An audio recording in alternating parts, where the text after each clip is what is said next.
श्रीमन्तं मुक्तिभर्तारं वृषभं वृषनायकं धर्मतीर्थकरं ज्येष्ठं वंदे अनंतगुणार्णवम्.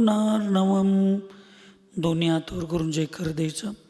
पंचपरमेष्ठी भगवान की, अहिंसामय विश्व धर्म की, सिद्धांत शास्त्र की, परम पूज्य आचार्य भगवान सकल कीर्ति महामुनिराज की, चारित्र चक्रवर्ती प्रथमाचार्य शांति सागर जी महाराज की, संत शिरोमणि आचार्य गुरु विद्यासागर जी महाराज की, शांत मूर्ति वात्सल रत्नाकर आचार्य गुरुवर सन्मति सागर जी महाराज की, 3 कम 9 करोड़ महामुनिराजों की आज के आनंद की.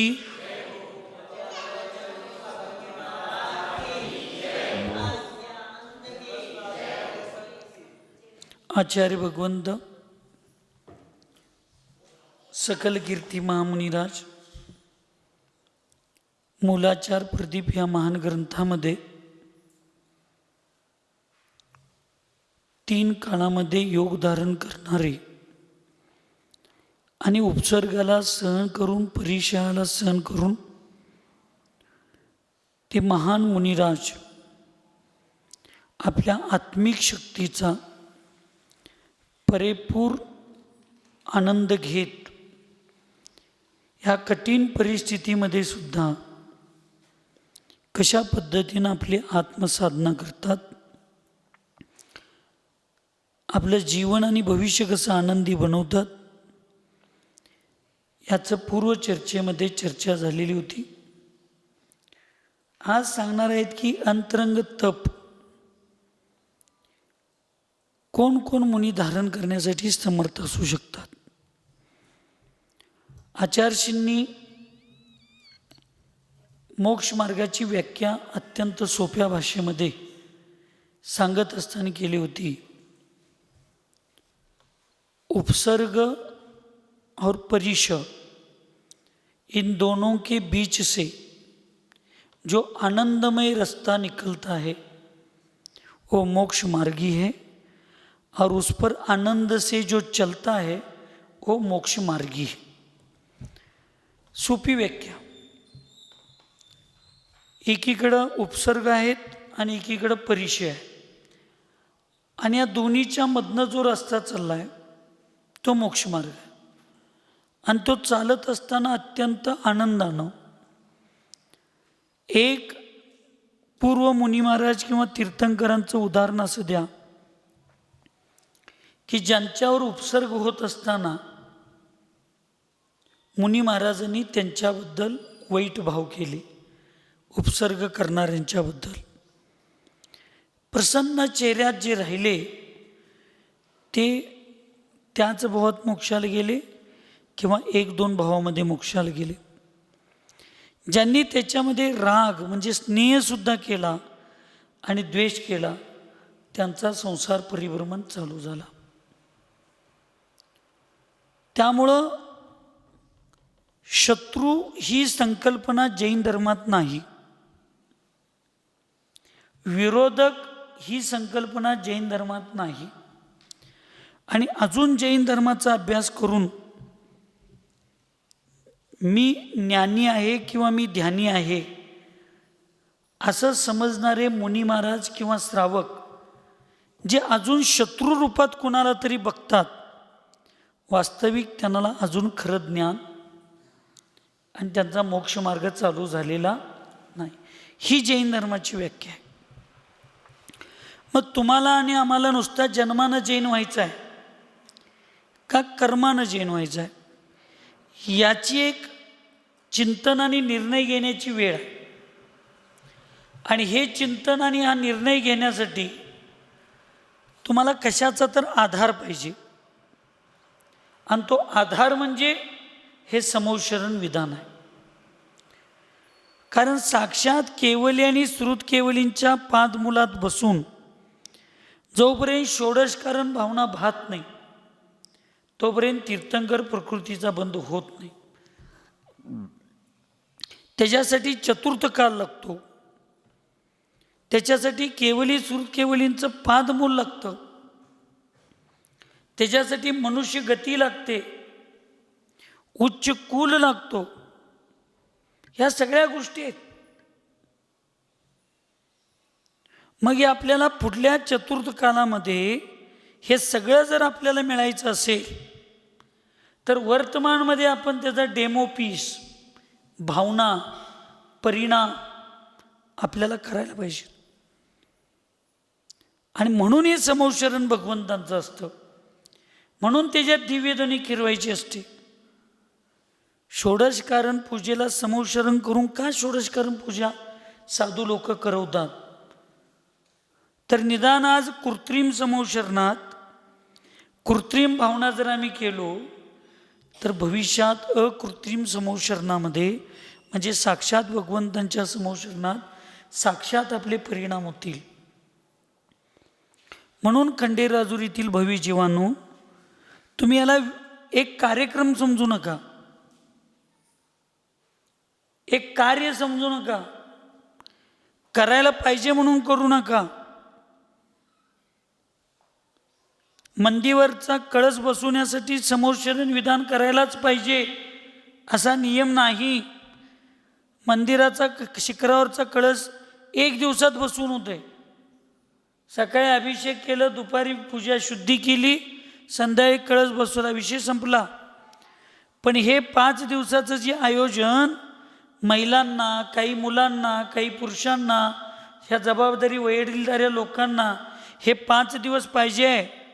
हे विधान ते मंदिरावरच्या शिखरावरचा कळस बसवण्यासाठी नको आहे, तर आमच्या मंदिर म्हणजे आमच्या जीवनाचा कळस समाधीपूर्वक व्हावा आणि भविष्यामध्ये आमच्या सगळ्याच आयुष्याचा कळस म्हणून आम्हाला मोक्ष मिळावं.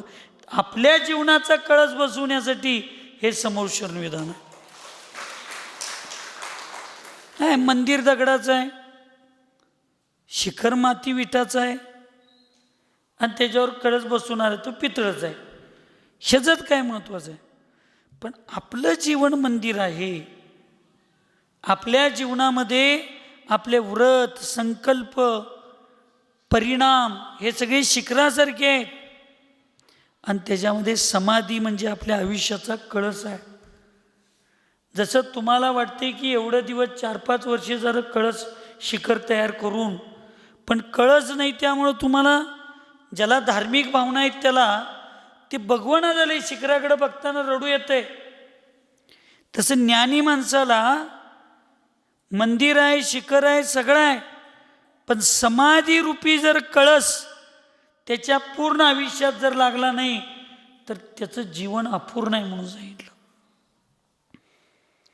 म्हणून आचार्य वर्धमान सागर महाराजांनी आपली जबाबदारी पूर्ण करून विद्यासागर महाराजांना आचार्यपद दिलं आणि ज्या समाजात त्यांनी स्वतःचं अस्तित्व निर्माण केलं त्या समाजात ते 10 दिवस पण राहिले नाहीत. उठले आणि कुंतलगिरीकडे गेले. त्यांनी बांबोड्याचं क्षेत्र केलं, तिथं पण गेले असते, पण राग द्वेषाला निमित्त नको म्हटले, लांब गेले. पण प्रत्येकाचं कार्य बोलत असतं, ते लांब गेले, पण लोक त्यांच्यापासून लांब गेली नाहीत. लोक तिथं पण जाऊन गर्दी करायला लागले. हे कर्तृत्व असतं.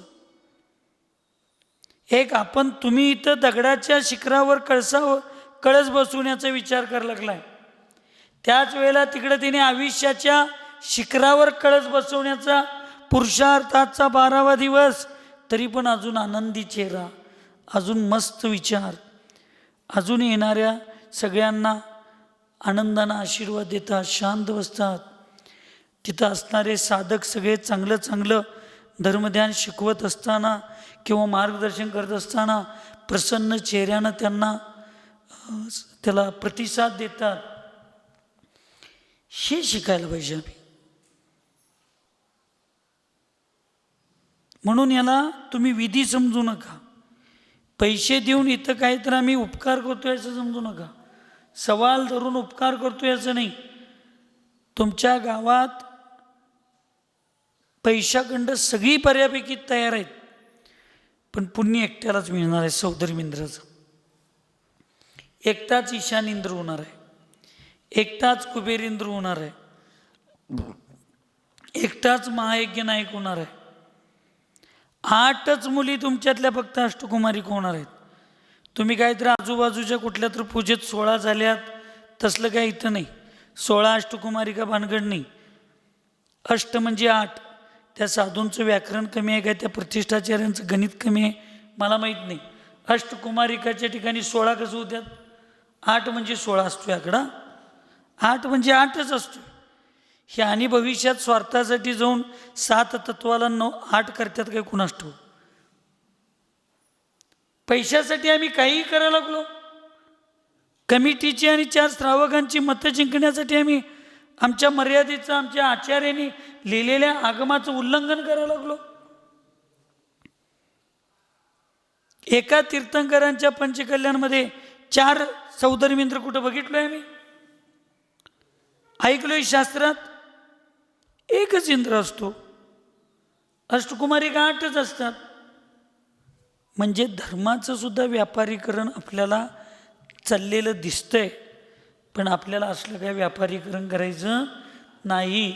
तुम्ही धर्माचा व्यापार करायला चालू केला तर धर्म एक दिवस तुमचा व्यापार केल्याशिवाय राहणार नाही. लक्षात ठेवा, जैशी करणी वैशी भरणी. म्हणून मी एवढ्या उच्च धर्मामध्ये माझा जन्म झाला आहे, तो शत्रुता संपवण्यासाठी, मनाला आत्म्याला आनंदी सुखी करण्यासाठी, पूर्वीचे आणि वर्तमानमध्ये केलेल्या पापरूपी कर्ममळाला धुण्यासाठी, स्वच्छ करण्यासाठी हा माझा जन्म आहे. आणि तुम्हाला करायलाच पाहिजे सार्थकी. असं ज्या मुनी महाराजांना कळतं ते मुनी महाराज तपस्या करतात आणि ते मनाला निश्चय करतात की मी कर्म बांधताना असं तसंच बांधलोय, मग कर्म फेडताना आणि निर्जरा करताना भोगताना रडत रडत भोगायची काय गरज आहे?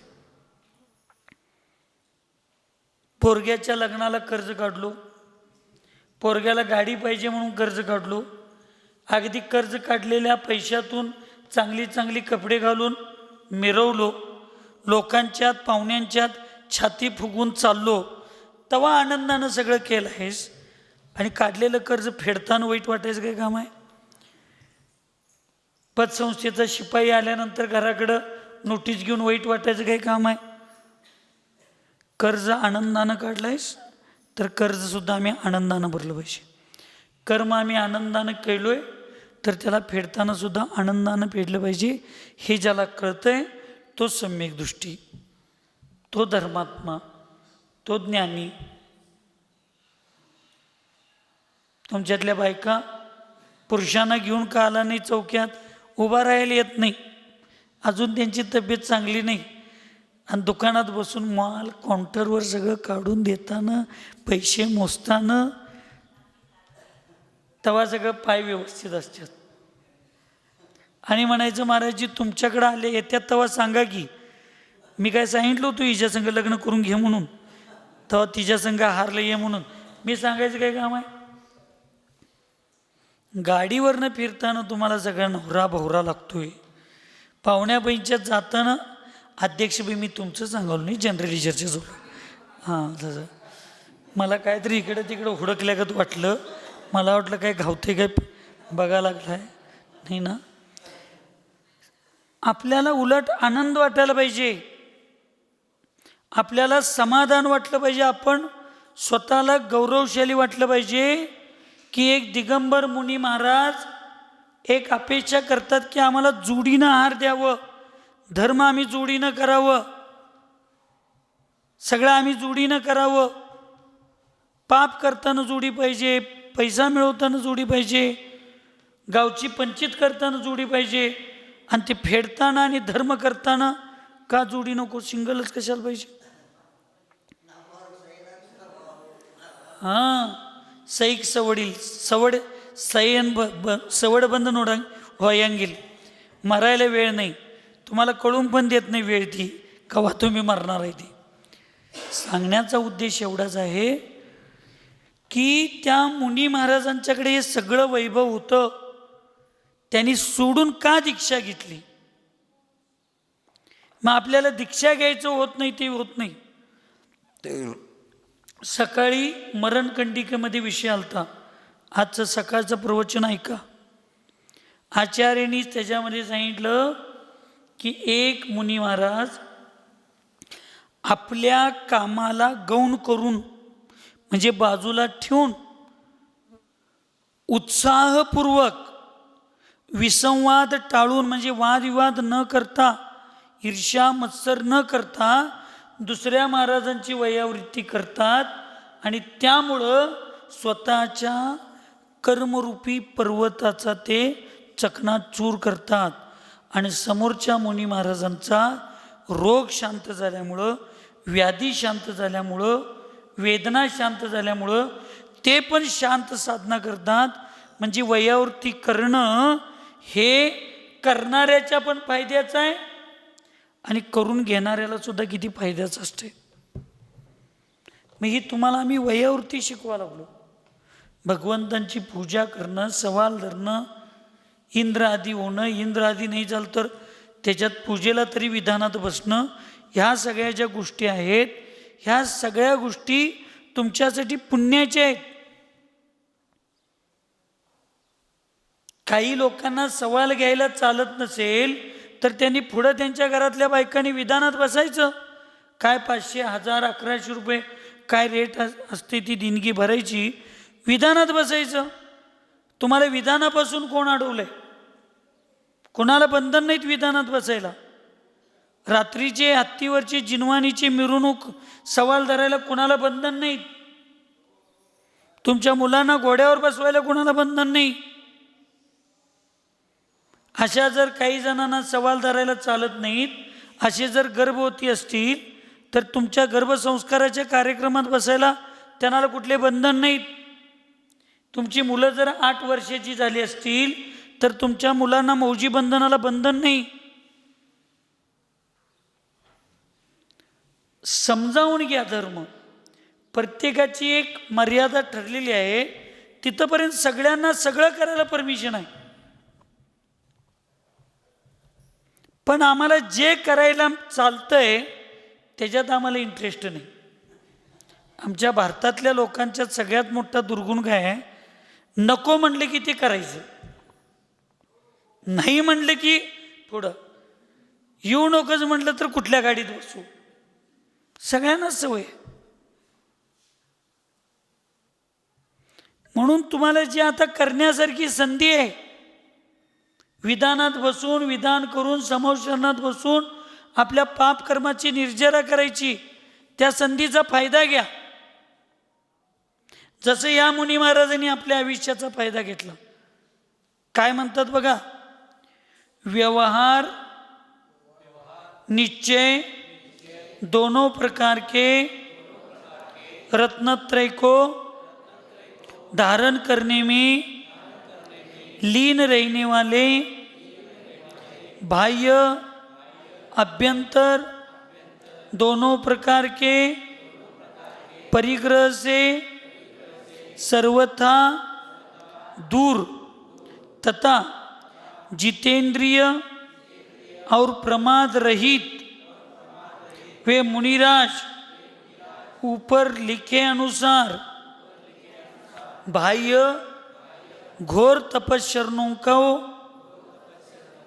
धारण करते हुए भी प्रायश्चित आदि 6 प्रकार के समस्त अंतरंग तपस्याओं को अनुक्रम से सर्वोत्कृष्ट रूप से धारण करते हैं. व्यवहार आणि निश्चय या दोन्ही प्रकारच्या रत्नत्रयाला धारण करण्यामध्ये लीन. व्यवहार म्हणजे जे आम्ही आत्ता करायला लागलो, हे 28 मूलगुणांचं पालन करणं, हे व्यवहार रत्नत्रय आहे. आणि ध्यानमध्ये बसून फक्त आत्मस्वरूप निज शुद्ध आत्म्याचं चिंतन करणं, त्याच्यामध्ये मग्न होणं, त्याच्या स्वरूपाचं आणि स्वभावाचं चिंतन करणं, त्याच्यात एकाग्र होऊन त्याचा आनंदाचा अनुभव घेणं हे निश्चय रत्नत्रय. व्यवहार आणि निश्चय दोन्ही पाहिजे, एक केवळ असून चालत नाही. आणि या दोन्ही प्रकारच्या रत्नत्रयाला धारण करणारे, आणि तुम्ही लोक म्हणताय तुमचं सुद्धा व्यवहार आणि निश्चय दोन आहेत. तुमचं जीवन जगत असताना तुम्हाला धार्मिक आणि घरगुती दोन्ही जीवन जगायला पाहिजे. महाबल महाराजजी म्हणणार, ज्या श्रावकांच्याकडे एक पै नाही, म्हणजे पैसे नाहीत, त्याची किंमत पैची सुद्धा नाही, म्हणजे पैशाची सुद्धा त्याला किंमत नाही. आणि ज्या महाराजांच्याकडं 1 रुपये सुद्धा घावेल, ऐकायला लागलंय, ज्या महाराजांच्याकडं 1 रुपये सुद्धा घावेल, त्या महाराजांची किंमत सुद्धा 1 पैशाची सुद्धा नाही. म्हणजे ज्या महाराजांच्याकडे 1 रुपये घावेल त्या महाराजांची किंमत 0 आहे. आणि ज्या श्रावकांच्याकडे 1 रुपये सुद्धा नाही त्या श्रावकांची किंमत पण 0 आहे. तुम्हाला हे दोन्ही करायला पाहिजे, दोन्हीकडे तुम्ही धारण करायला पाहिजे. मला एक सांगा, बाळू मामा, तुमच्या एका मेंढराला चकाकणारे 1 5 रुपयाचं नाणं दिला आणि दुकानात जा आणि काहीतरी घेऊन ये जा म्हणून सांगितलं.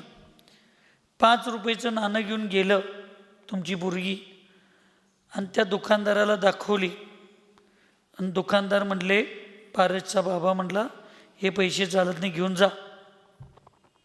अहो चकाका लागले की चालत नाही, घेऊन जा. तेवढ्यात दुसरी एक मुलगी आली,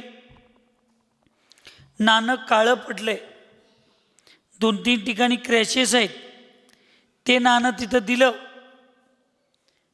आणि त्या दुकानदाराने, पारसच्या बाबांनी लगेच ते पैसे घेतले, त्याला पाहिजे ते माल दिला आणि जा म्हटले. त्याही तुमची मुलगी म्हणते, काका काका, तुमच्या वयाच्या मानानं डोळ्याला दिसायचं कमी झाले तुम्हाला. का ग बा, काय झालं? माझं नाणं एवढं चमका लागलंय खंडेराजुरीवाल्यांनो, माझं नाणं एवढं चमका लागलंय, माझं नाणं चालत नाही म्हणताय आणि यांचं नाणं तर काळं पडलंय. आणि ते नाणं तुम्ही कसं घेऊन त्याला खायला ते दिला जा? त्यावेळी ते दुकानदार सांगतात, नाणं चमकणं आणि काळं पडणं ह्याच्यावर मार्केटमध्ये चालत नाही, नाण्याला छापा आणि काटा दोन्ही बाजू असलं तर ते बाजारात चालतंय. ऐकायला बायकांनो, तुमचं नाणं मस्त, तुमचं नवऱ्याचं नाणं चमका लागले, नुसता पैसे मिळवण्यातच, धनातच आहे, पण त्याला जर तुमच्या आयुष्याला धर्माची दुसरी बाजू जर नसेल तर या जगात तुमचं नाणं चालणारं. गरीब असू दे, झोपडी असू दे, कौलाचं घर असू दे, पत्र्याचं घर असू दे, रोज एकाच्या शेतात जाऊन राबून खाऊ देत, पण ज्यांच्या आयुष्याला धन आणि धर्म हे दोन्ही नाणी आहेत, त्यांचंच आयुष्य परिपूर्ण आहे. तुमच्याकडे नुसता एकमेव नुसता धर्मच करा लागलाय, कामच करत नाही, तरी सुद्धा तुमचं श्रावकांचं आयुष्य 0 आहे. आणि नुसताच पैसा मिळवा लागलाय, तुम्हाला धर्माची काळजीच नाही, तरी तुमचं आयुष्य 0 आहे. तुम्हाला घरात काम करत असताना मंदिर आणि गुरूंची पण काळजी करायला पाहिजे, आणि गुरूंची आणि मंदिराची काळजी करत असताना घरात बायका पोरांची सुद्धा जबाबदारी सांभाळली पाहिजे. हे दोन्ही जोपर्यंत काम करणार नाही तोपर्यंत श्रावकाचं जीवन पूर्ण नाही. तसं महाराजांचं व्यवहार आणि निश्चय हे दोन्ही रत्नत्रयाचं पालन जोपर्यंत दिगंबर मुनी महाराज करत नाहीत तोपर्यंत त्यांची मुनी अवस्था पूर्ण होत नाही. दोन्ही पाळायला पाहिजे. 28 मूलगुणांचं पण पालन व्यवस्थित केलं पाहिजे, आणि ध्यान, चिंतन, मनन, शुद्धात्म्याचं चिंतन ह्याचं सुद्धा केलं पाहिजे. नुसताच चंद्रपूरसागर महाराज चांगलं काम करायला लागलेत, चांगलं काम करायला लागलेत, पण ते सामायिकच करत नसतील, ते स्वाध्यायच करत नसतील, ते जाप्यच घालत नसतील, ते चिंतनच करत नसतील, ते संकटाच्या वेळेला कर्मसिद्धांताचं चिंतन करून शांत बसत नसतील, समताभाव नसेल आणि नुसतं हॉस्पिटल करायला लागलेत, नुसतं अकॅडमी केलेत, लई महाराज चांगलं, लई चुकीचं आहे. आणि या पंचमकालात नुसता डोळं झाकून बसलेत, कोणाला 1-2 मिनटं उपदेश देणार, कोणाला चांगलं मार्ग नाही, काय नाही. ह्या पंचमकालात केवळ धर्मामध्ये, निश्चयामध्ये मन स्थिर होणं शक्य नाही. ते अशुभामध्ये जाऊ नये म्हणून त्याला शुभामध्ये अडकवण्यासाठी ह्या 28 मूलगुण आणि ह्या सगळा उठाठेव आहे. दोन्ही करायला पाहिजे. श्रावकांनी पण दोन्ही करायला पाहिजे. आपलं घर पण सांभाळलं पाहिजे आणि आपला समाज आणि आपलं धर्मसुद्धा सांभाळला पाहिजे. वेळच नाही म्हणून कसं चालेल? मग ज्या जैन धर्मासाठी तुमच्याकडे वेळ नाही, ज्या साधू संतांच्यासाठी वेळ नाही, तुम्ही मग लिहताय कशाला तिथं जैन? त्याचे काय मोबदला घ्यायला आम्ही जैन आहे, अल्पसंख्याक म्हणून मोबदला घ्यायला जैन आहे. ऑफिसमध्ये जात आहे आणि अगदी छाती आम्ही जैन आहे, आमचा तो अधिकार आहे, तिथं जैनाचं आणि इथं आल्यावर अजैन होतोच. आपल्या जबाबदारी सांभाळायला नको? दोन्ही भूमिका आम्ही सांभाळल्या पाहिजेत. केवळ एक भूमिका सांभाळणारा, जसं नुसता व्यवहार करणारा, केवळ निश्चय करणाऱ्याला पंचमकालात धर्मध्यान होत नाही, तसं श्रावकांना सुद्धा नुसता धन म्हणून चालणार नाही आणि आपल्या व्यवहाराच्या जबाबदाऱ्या सोडून नुसता धर्म पण म्हणून चालणार नाही. ह्या दोन्हीचा बॅलेन्सेट बरोबर केला पाहिजे. तसेही मुनी महाराज असतात.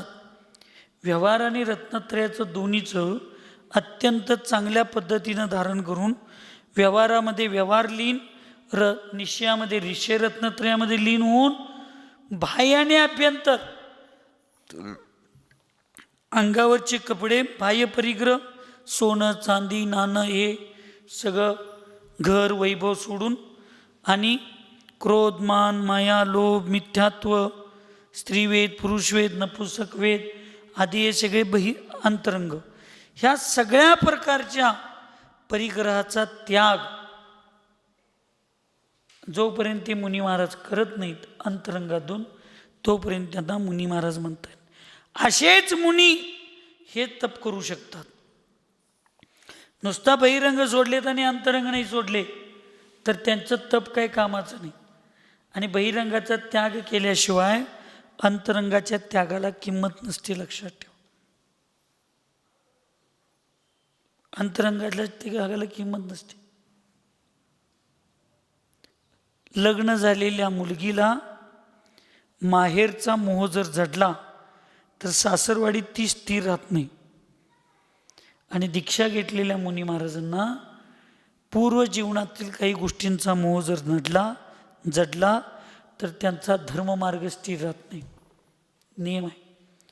म्हणून एकदा लग्न झालं ना, मुलीनं माहेरचा मोह ठेवायचा नाही. आणि दीक्षा घेतलं की साधूंनी पूर्व जीवनाचा मोह कधी ठेवायचा नाही. आज पोरींच्या संसारात एवढी अडचणी याची कारणे काय आहेत? सगळ्यात मोठं पात्र आई, ती विसरूनच गेल्या मला एक मुलगा आहे, माझी सुद्धा सून येणार आहे, त्यामुळं मी माझ्या मुलगीच्या प्रपंचात किती लक्ष घालायचं ही तिला, आणि हिला सून होणार आहे, तिला पण आई असणार आहे की काही, ती आबाळातनं पडल्या. मग तिची आई तुमच्या संसारात, तुमच्या मुलग्याच्या संसारात इंटरफेअर केलेलं चालत नाही. तुम्ही तुमच्या मुलगीच्या संसारात इंटरफेअर कसं करताय? भिवू नकोस, तो खंडेराजुरीची आहेस.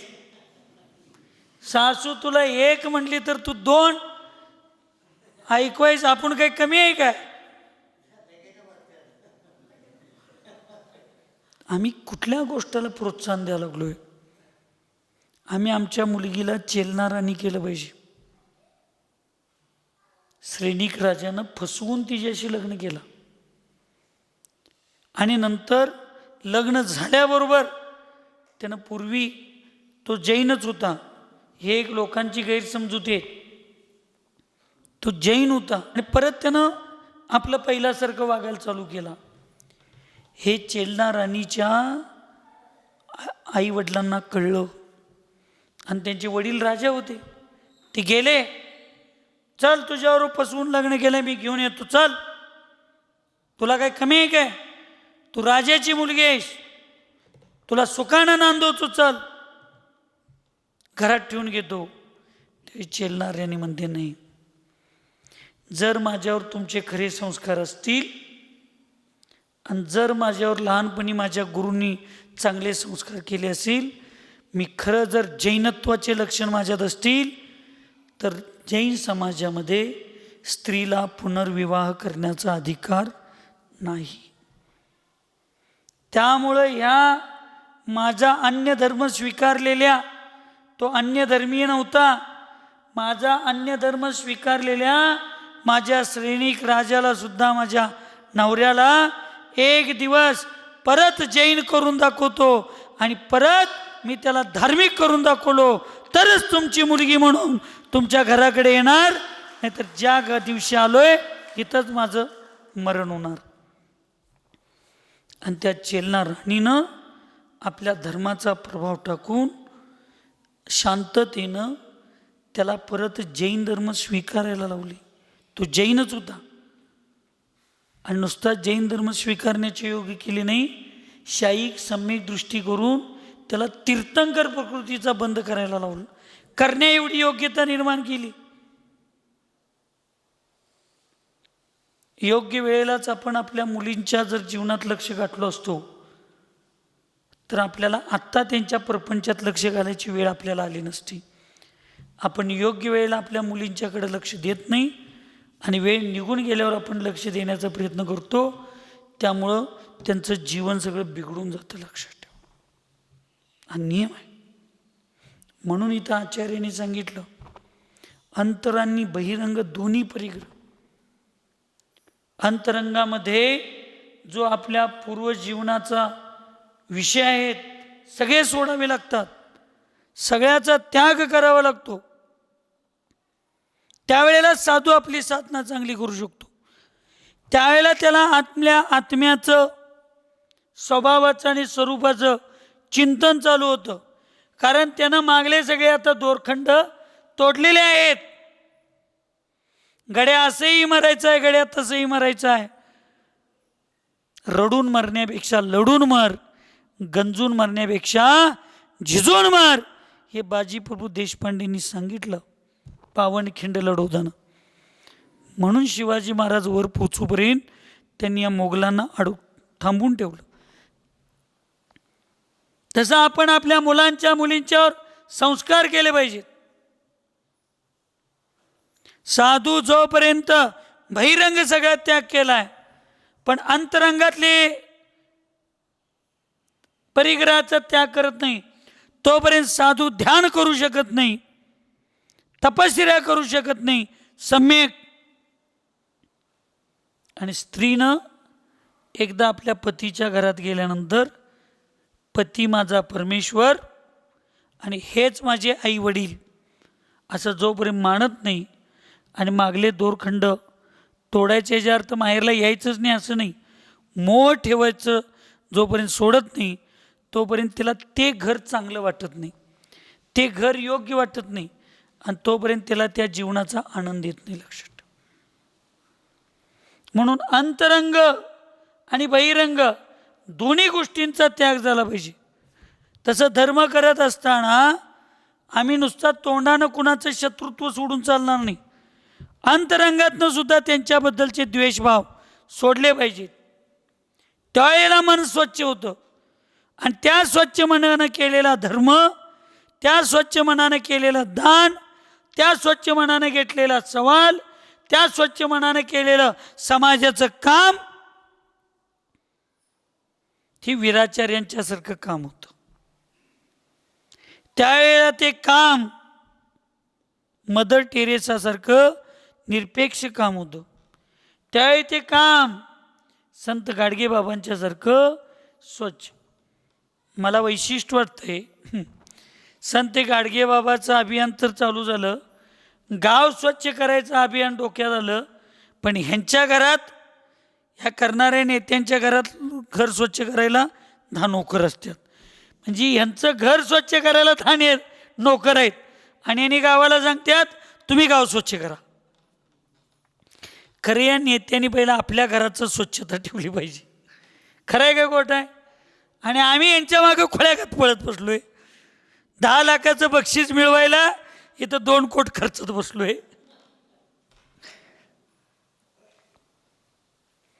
कुठल्याही कामाची सुरुवात आपल्यापासून केली पाहिजे. म्हणून नुसतं तोंडानं पूजा करतो, तोंडानं धर्म करतो म्हणून चालणार नाही. अंतरंगातलं, आणि तो अंतरंगातनं धर्म तेव्हाच होऊ शकतो ज्यावेळी तुमचं मन स्वच्छ, साफ आणि पवित्र झालेलं आहे.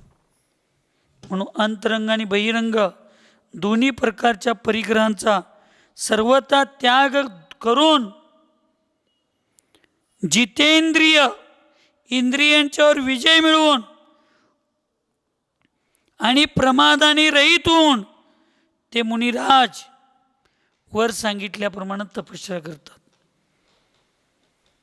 खंडेराजुरीवाल्यांनो, कवा जितेंद्रिय येऊन महाराज उचिला तेव्हा उचिला.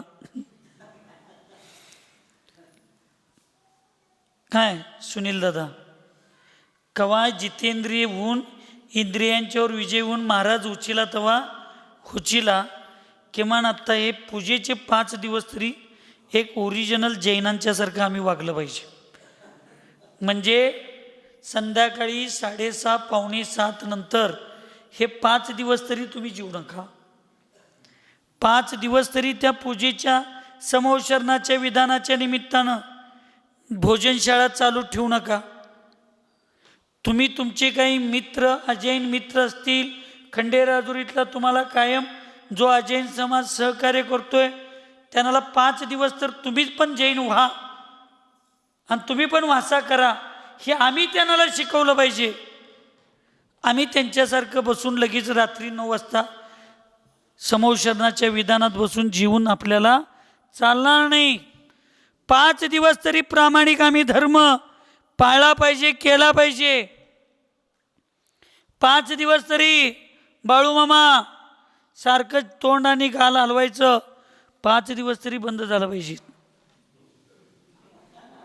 म्हणजे मेंढरं चरत्या तसं सारखं काहीतरी चरत बसायचं.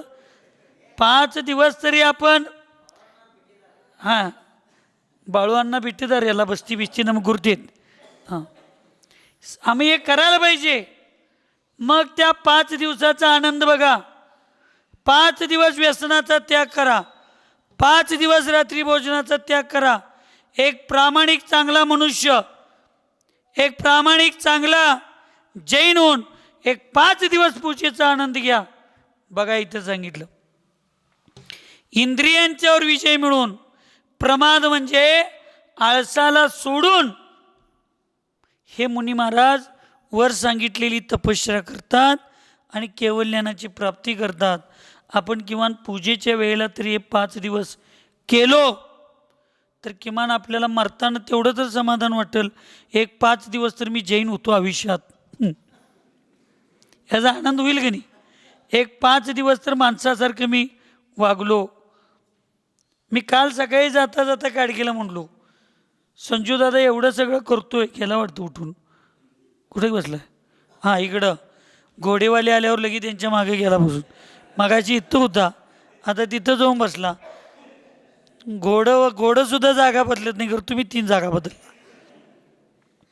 मी काल म्हणलो एवढं सगळ्या महाराजांची सेवा करतोय, एवढं सगळं करतोय, खरं बाबाचा अजून तोंडातला काय तोबरा सुटायला तयार नाही. एवढं सगळं करून काय उपयोग आहे? व्यवहार रोखठोक असावा, उदार काय करायचं. मग मला सांगा, आम्ही एवढं सगळं महाराजांच्या बरोबर राहून सगळं करून आम्हाला जर एवढा एक गुण चांगला आमच्यात जर आला नसेल तर मी महाराजांच्याकडे जाऊन माझ्या आयुष्याचा, माझ्या जीवनाचा काहीतरी फायदा मला झालाय हे जगाला तुम्ही पोचपावती काय देणार? बरोबर काय बी चुकीचं आहे. काय तर आमच्याकडं आमच्या वागण्यात आमच्या काहीतरी त्यागात काहीतरी बदल झाला पाहिजे. खाली क्लास घेतो ते मास्तर काल आले आणि मला म्हणले मला एक बारकं पुस्तक द्या. मी म्हटलं कशाला? नाही, मी आणि अभि थोडक्यात अभिषेक करायचा आम्ही ठरवलो आहे, निदान आता आठवड्यातनं एकदा असं करत करत रोज करतो. मी म्हटलं काय लागत नाही, नमोकार मंत्र म्हणायचं, चांगले कपडे शुद्ध घालायची, मूर्तीवर जरा कापड मारायचं पहिला नमोकार मंत्र म्हणत, म्हणजे पूर्वी मुंगी वगैरे काय का किंवा आपलं ते कोष्टीज असं येऊन असते त्याला बाजूला करायचं. काय येत नसलं तर खाली स्त्री काढायचं, नमो अर्यंतानं म्हणून अभिषेक, पाणी भगवंतांचा अभिषेक, दूध काय तुम्हाला पाहिजे ते शुद्ध द्रव्याने अभिषेक करायचं, उदक चंदन म्हणायचं, अर्घ्य द्यायचं, मूर्ती पुसायचं, गंधोदक घ्यायचं आणि जायचं. काय असते त्याला. पण भगवंतांची प्रतिमा स्वच्छ आणि सुंदर करत असताना त्या भगवंतांच्या प्रतिमेवर सोडलेल्या पाण्याचं गंधोदक घेत असताना रोज माझ्यात 1% राहू दे, माझं मनसुद्धा रोज 1 तरी शुद्ध झालं पाहिजे, पवित्र झालं पाहिजे. माझ्यातले जे काही दुर्गुण असतील, माझ्यात काही व्यसन असतील, माझ्यात काहीतरी एक जैन म्हणून घेण्याला काहीतरी कमीपणा असेल तर त्याचा जरा जरा जरा जरा त्याग झाला पाहिजे. भगवंतांची मूर्ती स्वच्छ करण्यासाठी अभिषेक विधी नाही. आम्ही काय म्हणतोय बघा, महाराजजी एक एक गाववाले येतात, महाराजजी कोणतरी एक पंडित आम्हाला उडकून द्या. मी म्हटलं का? त्या भगवंतांची मूर्ती तर स्वच्छ ठेवतो. भगवंतांची मूर्ती स्वच्छ करायला अभिषेक नाही, भगवंतांच्या सारखं बनण्याची भावना करायला भगवंतांचा अभिषेक आहे. आणि ते आपणच केलं पाहिजे, दुसऱ्यानं का. तुमचा मुलगा तुम्हाला सांभाळायला 25,000 रुपये पगार देऊन नोकर ठेवला आणि सोन्याच्या आणि चांदीच्या ताटलीत तुम्हाला गुलाबजामुन रोज पोटाला घालायला लागलाय, समाधान वाटेल? पण शेजाऱ्याचा मुलगा भले पोत्याच्या तटकारावर बसवून जर्मनच्या ॲल्युमिनियमच्या ताटलीतसुद्धा सार भात वरण भात हातात घेऊन आपल्या बाबाला चारत असेल तर कुठला बाप आनंदी आहे सांगा? पोरग्याच्या हातनं खाणारा, सार भात खाणारा बाप आनंदी, काय नोकऱ्याच्या हातनं गुलाबजामुन खाणारा, सार भात खाणारा?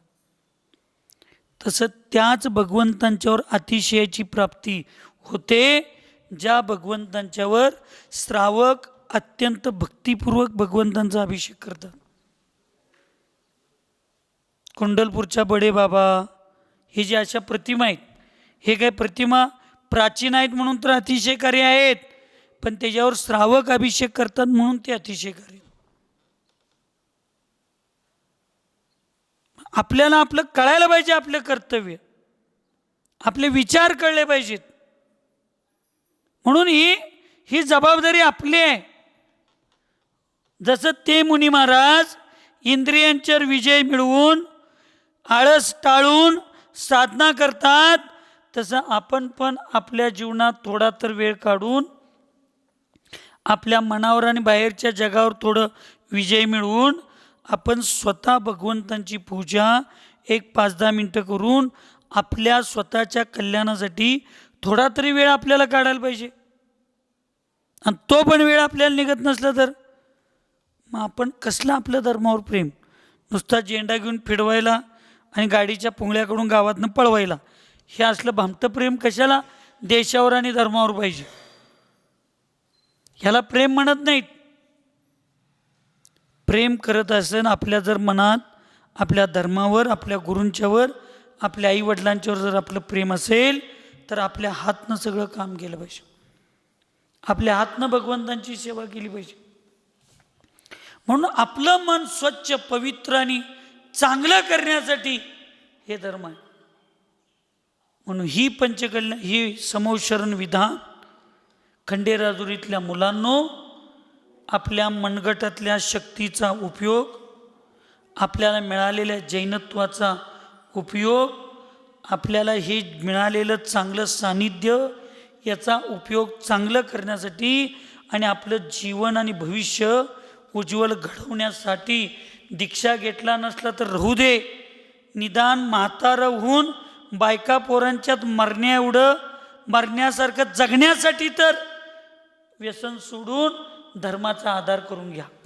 हे धर्माचा आधार आहे. समोशरण पूजेमध्ये कोटी रुपये खर्चला आणि 50 रुपये शिल्लक ठेवला, 50 लाख रुपये, ही पूजा चांगली आणि वाईट नाही. खंडेराजुरीतलं समोशरणचं विधान त्यावेळेला खऱ्या अर्थानं अतिशयकारी होईल की या विधानाच्या निमित्तानं अनेक मुलांनी व्यसन सोडलं. काही मुले पुरुष अभिषेक करायचा संकल्प केला आणि आमच्या समाजातल्या मुली आमचा धर्म सोडून आणि आई वडील सोडून आम्ही कुठं जाणार नाही असा संकल्प केला. आणि तुमच्या विधानात संगीतकार जरी नसला, तुमच्या विधानात हत्ती घोडे जरी नसले, तुमच्या विधानात काय तूप घातलेली खीर नाही केला जेवायला, तरी सुद्धा ती विधान तुमचं अतिशयकारी ठरेल. पैसे खर्चून आणि पूजा झालेल्या दुसऱ्या दिवशी माझं रे माझ्या मागल्या ताक कण्या चांगल्या असंच जर जीवन जगणार असला, ईर्ष्या मत्सर करून जगणार असला, चुकीचे व्यसन सोडणार नसला, मुलींनी चांगल्या सवयी लावून घेणार नसला, तर मग ती क्रिया झाली, ती विधी झाली नाही, ती क्रिया झाली, तो धर्म होणार नाही. आपल्याला धर्म करण्यासाठी पूजा करायची आहे, आपल्याला विधी करण्यासाठी पूजा करायची आहे. आपल्या आईवडिलांची मान स्वाभिमानानं समाजात आणि गावात फिरताना स्वाभिमानानं वर राहून राहिली पाहिजे, चालताना असं जगण्याचं शिकण्यासाठी पूजा करायचं आहे. नितीन भैयांना झेंडावर लावलाय, त्याच्यावर कशावर, 3ऱ्या मजल्यावर सगळ्यात उंच झेंडा. का तर धर्माबद्दल प्रेम आहे, धर्माबद्दल अभिमान आहे, धर्माबद्दल आदर आहे, आपल्या धर्माच्या पंचरंगी ध्वजाबद्दल आदर आहे. पण लक्षात ठेवा, जेवढा उंच ध्वजा आम्ही लावलोय तेवढं उज्ज्वल भविष्य करायचं असेल तर आपल्याला आपलं मन सगळ्यांचं या समोशरणाच्या निमित्तानं स्वच्छ आणि शुद्ध करायला पाहिजे. झेंडा फडकू दे अथवा न फडकू दे, तो वाऱ्याच्या आधारावर आहे. वारा असेल तर झेंडा फडकेल, वारा नसेल तर झेंडा फडकणार नाही. हा जसा बाहेरचा सिद्धांत आहे तसं माझ्या मनामध्ये धर्म असेल तर माझं जीवन उज्ज्वल होणार आहे. माझ्या धर्मात, माझ्या जीवनात जर धर्म नसेल तर माझं जीवन उज्ज्वल होणार नाही. तुमच्या झेंडा फडकवण्याचा आधार वारा आहे, तसं तुमचं जीवन उज्ज्वल करण्याचा आधार धर्म आहे. त्या धर्माचा आधार तुम्ही घ्या, तरच आमचं जीवन उज्ज्वल होणार आहे. म्हणून इथं मुनी महाराजांनी प्रमाद सोडून इंद्रियांच्यावर विजय मिळवून वर सांगितलेल्या प्रमाणे बहिरंग घोर तपश्चरणाचा धारण करतात आणि प्रायश्चित आदी 6 प्रकारच्या अंतरंगातल्या तपश्चरांना अनुक्रमानं करत करत करत जाऊन सर्वोत्कृष्ट रूपाला धारण करून ते आत्म्याला परमात्मा बनवण्याचा मार्ग प्रशस्त करतात. धर्मरूपी रथाचे 2 चाक आहेत, लक्षात ठेवा. एक श्रावक आणि एक साधू. तुमच्या जर गाडीचं काय म्हणतात ते बॅलेन्स व्हील काय म्हणतात, हां, ते जरा चेंज झालं तर गाडी नीट रस्त्याला पळते काय नाही. त्या धर्मरूपी रथाचा एक चाक मागाने एक चाक पुढं झाला तर गाडी रस्त्यावर, रथ रस्त्यावर राहील, तो शेतात भकलेल. तसं श्रावक आणि साधू ह्या दोघांच्यात एकमेकांच्यावर इतकं विश्वास, श्रद्धा, आस्था ठेवून आपण एकमेक इतकं चांगलं राहिलं पाहिजे. साधूंनी साधूंचं कर्तव्य, श्रावकांनी श्रावकांचं कर्तव्य करून, श्रावकांचं कर्तव्य आहे साधूंच्या शरीराचं रक्षण करणं. ऐकायला का झोपाला आहे? श्रावकांचं काय कर्तव्य आहे? साधूंच्या शरीराचं रक्षण करणं. आणि साधूंचं लक्षण आहे श्रावकांच्या धर्माचं आत्म्याचं त्यांना रक्षण करायचा मार्ग दाखवणं. आता उलटं व्हायला लागले, आम्हाला तुमच्या घराची काळजी लागल्या आणि तुम्हाला आमच्या आत्म्याची काळजी लागल्या. श्रावक येऊन आत्म्याचा धर्म साधूंना शिकवा लागला आणि साधू तंत्रमंत्र देऊन तुमचं घर सांभाळण्याची जबाबदारी घेतली. कसं चालणार सांगा बघूया? तुमचं घरदार सांभाळायला, तुमच्या घराचं तंत्रमंत्र करायला आम्ही साधू झालोय आणि साधूंना आत्म्याचं कर्तृत्व शिकवणे एवढं तुम्ही श्रावक लोक मोठं झालाय. म्हणून तुमच्या संपत्तीची जबाबदारी आम्ही घेतलोय आणि आमच्या आत्म्याच्या संपत्तीची जबाबदारी तुम्ही घेतलाय. त्यामुळं तुम्ही काय करशील ते पण आम्हाला मान्य आहे आणि आम्ही काय केलो तरी तुम्हाला मान्य आहे. सारख्या बशी वारक, माझी चूक तू लपव, तुझी चूक मी लपवतो. माझ्याकडे बघताना तू आंधळा हो, तुझ्याकडे बघताना मी आंधळा होतो आणि दोघं पण जाऊन खड्ड्यात पडूया. पर्यायच नाही तुमच्याकडं. म्हणून चांगल्या श्रावक व्रतांचं पालन करण्यासाठी आपल्याला मनुष्य जन्म मिळालेला आहे. आम्हाला चांगल्या साधूंच्या व्रताचं पालन करण्यासाठी आम्हाला हे सगळं मार्ग मिळालेला आहे आणि ते आपले आपले कर्तव्य आपण समजावून घेऊन, प्रामाणिकपणे समजावून घेऊन आपण ते जगलं पाहिजे. तरच आपल्या आत्म्याचा परमात्मा होणार आहे. अशा मुनी महाराजांना कोण काही जरी म्हटलं ना तर त्या मुनी महाराजांना वाईट वाटत नाही. इथे सांगायला लागल्यात, कोण काहीही म्हणू देत. जे रत्नत्रयाची साधना करण्यासाठी मुनी झालेले आहेत त्या मुनी महाराजांची व्याख्या सांगितली बघा. मिथ्या दुर्जनादीना दुर्वाख्यादंत कोपमान ताडनार्तर्जनात घाता घात धांती शोभम न ते क्वचित. आचार्यांनी सांगितलं, वे मुनिराज. कुठले मुनिराज? वे मुनिराज यमराज के समान मिथ्या दृष्टि और दुष्ट मनुष्यों के दुर्वचनों से, उनकी ताड़ना से, तर्जना से व उनकी मार से कभी भी शुद्ध नहीं होते हैं. का बरलं मुनी महाराजांना यमराज म्हटलं? यमराजाने एकदा ठरवलं की ह्याला घेऊन जायचं आहे तर तुम्ही किती रडा, तुम्ही किती मिनत्या करा, तुम्ही किती त्याला पैसे लालूच दाखवा, त्याच्यावर काही फरक पडत नाही. एकदा आम्ही मालगावात बसलो होतो. कुठं? ऐकू ना, मालगावात बसलो होतो मंदिराच्या माडीवर आणि तिथनं खंडेराजुरीला यमराज येत होते. कोण येत होते? यमराज. आम्ही म्हणलो कुठं चाललाय? ते म्हणले खंडेराजुरीला चाललोय. का? एक दोघांचा नंबर आहे तेवढं घेऊन येतो म्हणले त्याला. म्हणलं ठीक आहे. परत एक 2-3 तास तिथंच आम्ही बसलो.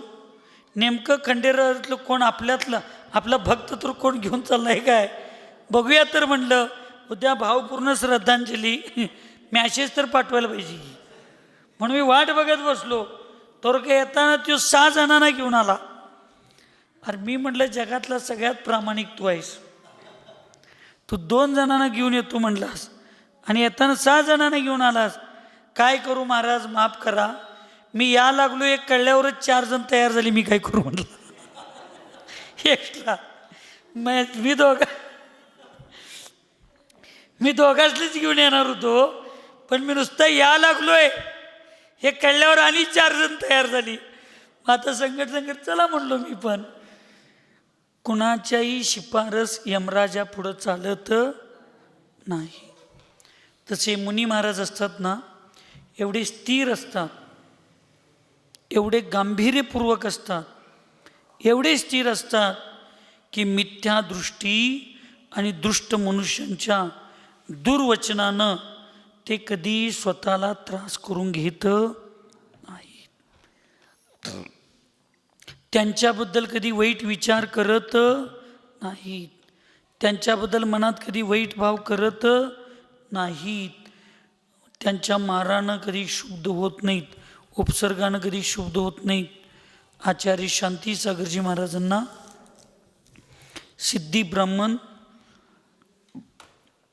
तलवार घेऊन काट्या घेऊन मारायला आला. लोकांनी त्याला अडवलं आणि पोलीस स्टेशनमध्ये तक्रार करून पोलिसांच्या ताब्यात दिलं. पोलिसांनी त्याला अटक केलं. हे शांतीसागर महाराजांना कळलं. शांतीसागर महाराजजी म्हटले, जोपर्यंत त्याला तुरुंगातून सोडत नाही तोपर्यंत मी अन्न ग्रहण करणार नाही. माझ्या कर्माचा उदय होता, तो तर बहिरंग निमित्त आहे, त्याला तुम्ही सोडा. एक खोळा माणूस त्यांना मारायला लागला. लोक त्याला अडवून त्याला मारताना लोकांना शांतीसागर महाराजांनी म्हटले, त्याला मारू नका, त्याच्या कर्माचा विचार करा, उलट त्याच्यावर दया करा. त्याची इच्छा नाही, त्याचं कर्म त्याला ते करायला लावा लागले. आपण आणि तसं केलो, अजून जरा तो चुकीचा वागेल, त्याला माफ करा, सोडून द्या. हे लक्षात ठेवा, साधूंचं लक्षण असतं. साधू कधी कुणाचा वाईट विचार करत नाहीत. जे साधू शिव्या श्रापपूर्वक शब्द बोलतात, एखाद्या गावाची निंदा माईकवर आणि सोशल मीडियावर करतात, गावाचं नाव घेऊन करतात, त्या साधूंचा समताभाव त्यावेळी सुटलेला असतो. तुम्हाला काही सूचना द्यायचं असलं तर एक गाव होतं असं म्हणा, आणि तुम्हाला काय बोलायचं आहे ते बोला. चांगल्या भावनेनं बोला, समोरच्यांच्या चुका बदलण्यासाठी बोला. पण एखाद्या गावचं नाव घेऊन एखाद्या गावामध्ये चुकीचं काहीतरी होईल असं कधीही आपण बोलायचं, शुद्ध व्हायचं नसतं. हां, देव, शास्त्र, गुरु यांचं जर नुकसान तुमच्या पुढं कोण करत असतील तर साधूंना माफ पण सांगितलं नाही. तुम्हाला जे करायचं आहे करा, पण स्वतः माझ्यावर ज्यावेळी कोण उपसर्ग करत असतील तर त्यावेळी मला समता भावनेनं शांतच बसलं पाहिजे. म्हणून मी सगळ्यांना सांगतोय, असं माझ्याबद्दल त्रास करून घेत जाऊ नका. चंद्रपूर सागर असलाय, चंद्रपूर सागर तसलाय. तुमचं एकदा मन समाधान करून मोठं डिजिटल लावा, चंद्रपूर सागर महाराज असला आहे, आणि शुभेच्छक म्हणून तुमचं नाव पण लिहा. मला काही विकल्प नाही, पण त्रास करून घेऊ नका. आतल्यात त्रास करून घेतला आणि ती शिट्टीतनं जर हवा नाही बाहेर पडली गॅस कुकरमधनं तर स्फोट होतोय. तसं माझ्यामुळं तुम्ही त्रास करून घ्यायचिला आणि तुम्हाला काहीतरी झालं तर उद्या तुमच्या बायका पोरांचं शिव्या कोण खात बसायचं? बोला, तुम्ही काय बोलायचं आहे बोला, मी काही तुम्हाला प्रत्युत्तर देणार नाही. 100 शिव्या तुम्ही चंद्रपूर सागरला द्या, मी तुम्हाला एक सुद्धा प्रत्युत्तर देणार नाही.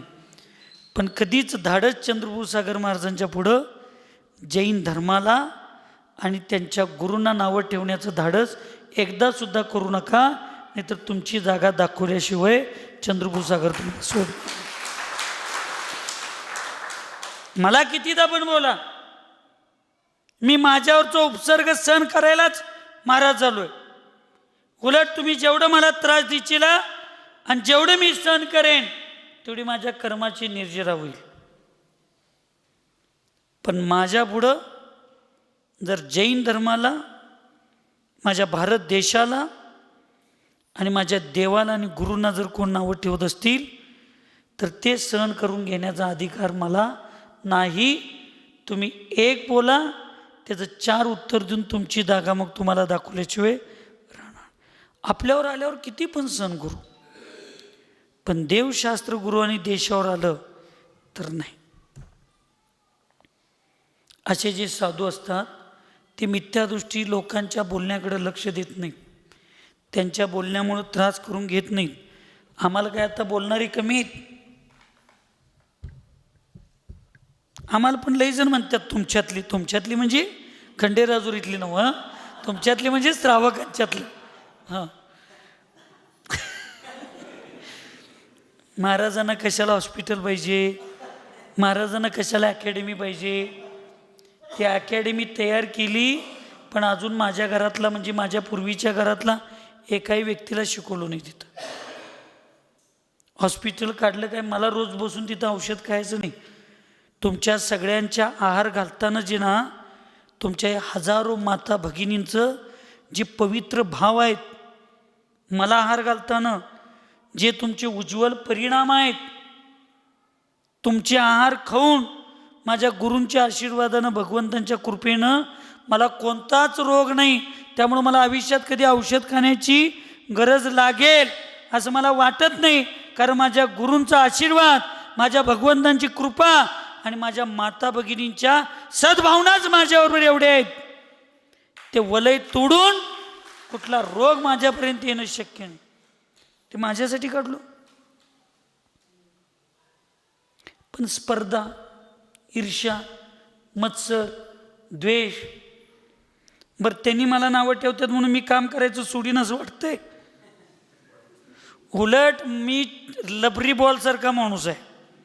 तुम्ही जेवढ्या जोरात आदळायला बघचिला तेवढा मी उंच टप्पा खाणारा मी माणूस आहे, लक्षात. आणि मला तर अशी लोक लई आवडतात, कारण अशी लोक आहेत म्हणून तर माझी प्रगती व्हायला लागले. मला कधीतरी 10 मिनटं झोपताना सुद्धा वाटतंय आज झोपलो तर माझं काम लेट होईल, लेट झालं तर लोक कोणतरी काहीतरी म्हणतील, त्यामुळे मी उद्याचं काम आजच करून टाकतोय. आणि म्हणून मी तुम्हाला आत्ता सांगायला लागलोय, हे खंडेराजुरीवाल्यांचं किती पुण्य आहे बघा. सगळ्यांनी मगाशी सांगितलं होतं आपण एक चांगला कार्यक्रम घेऊ, पण मी तुम्हाला सांगतो 9 ऑगस्ट 2026 क्रांती दिना दिवशी आपल्या चिकित्सालयामध्ये एक OPD आणि आचारशींच्या आयुर्वेदिक मोठ्या हॉस्पिटलाचं उद्घाटन 9 ऑगस्ट दिवशी करण्याचा निर्णय आत्ता आपल्या मीटिंगमध्ये झाला.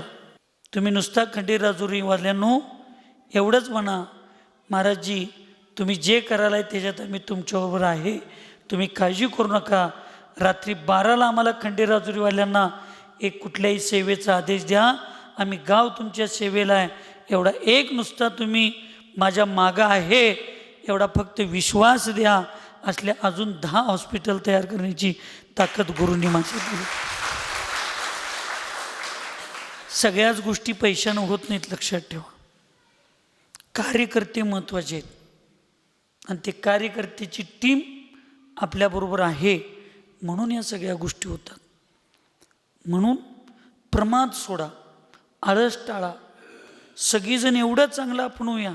आपले आपले कर्तव्य, आपल्या आपल्या जबाबदारी प्रामाणिकपणे आपण सगळ्यांनी पार पाडून आपल्या जीवनाचं, आपल्या धर्माचं, आपल्या देशाचं आणि आपल्या परिवाराचं शांतीपूर्वक, आनंदपूर्वक, समाधानपूर्वक कसं जीवन जगण्याचा आनंद येईल याच्याकडे आपण सगळ्यांनी लक्ष देऊया.